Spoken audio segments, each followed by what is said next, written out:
Have you ever experienced rejection from a friend? And how did it affect your relationship with them? Good morning, everyone. My name is Giselle Ritsugilan, and today I'm gonna tell you a story about Henry IV, Part 2.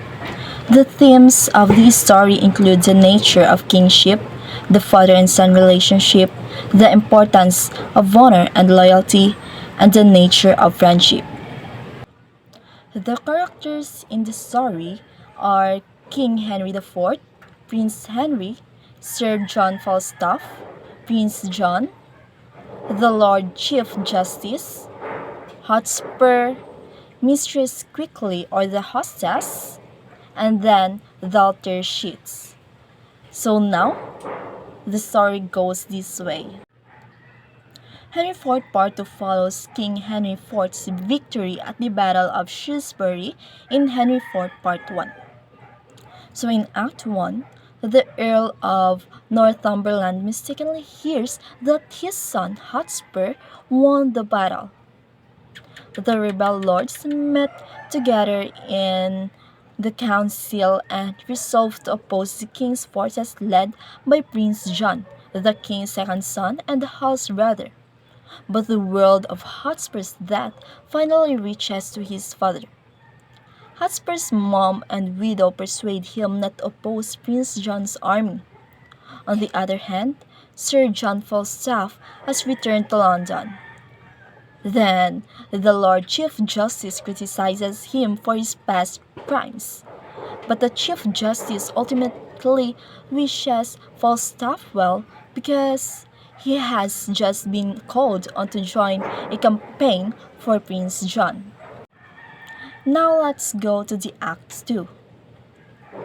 Yet before he can go, Falstaff is arrested for his debt to Boar's Head Tavern. A fight between Falstaff and the officers ensues. The Lord Chief Justice, who returns to the tavern after hearing about the fuss, examines the fight.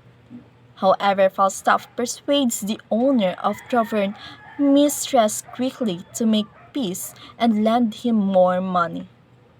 Later at the tavern, Falstaff, Nym, and Bardolph, along with Falstaff's lady friend, Walter Sheets, are joined by two strangers.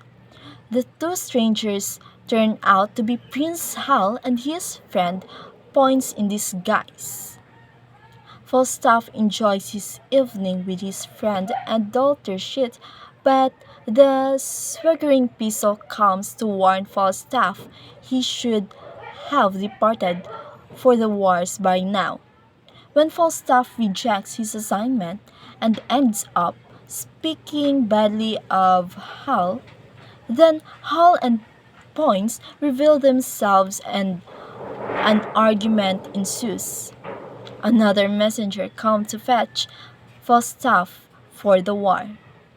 On the other hand, Henry IV is ill, frail, and racked with anxiety. He consults with his advisors about the insurrections. Now let's go back to Falstaff. As Falstaff makes his journey, Falstaff stops in Gloucestershire to pick up some recruits for the king's army and to see his old friend, Justice Shallow. We soon to see that Falstaff is incredibly jealous of his old friend who has prospered greatly.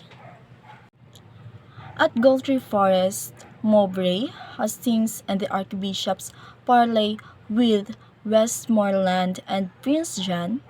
As the rebels gather to fight, Prince John agrees to look into their demands and offers a toast to future peace. The rebel armies disperse before Prince John orders the arrest of the rebel leaders for treason. Arriving late to the battle, Falstaff takes the last prisoner as the Prince John orders his forces back to London, where the king is very ill. The king is in the middle of giving advice to Hal's younger brothers when news of the peace arrives. He is close to death as he sleeps. Hal arrives from the city. He finds his father apparently dead and mourning his position as heir. He takes the crown from the bedside into the next room. But then the king awakes and berates Hal's eagerness. Hal, on the other hand, apologizes, explaining his actions, and the king is satisfied. He gives Hal the last advice Hal will ever hear from him, having never reached the Holy Land, and the king asked to be brought to the Jerusalem chamber to die. In Act 5, in Gloucestershire, Falstaff observes Shallow and his servants.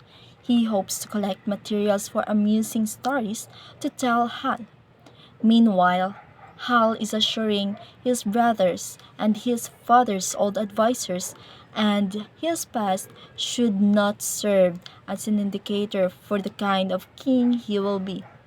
In particular, he assures the Lord Chief Justice that despite the rocky past, the Chief Justice will continue to be one of his most important advisers. On hearing the king's death, Falstaff, Shallow, and members of the Eastcheap crowd set out for London. Falstaff kneels, waiting eagerly for the king to pass by. He imagines that Hal's reign will mean a position, great power, and affluence for him. But then, Hal, that is now Henry V, treats him coldly. He tells him that he does not know him, as he has cast off his former self, so must be he cast off his former associates.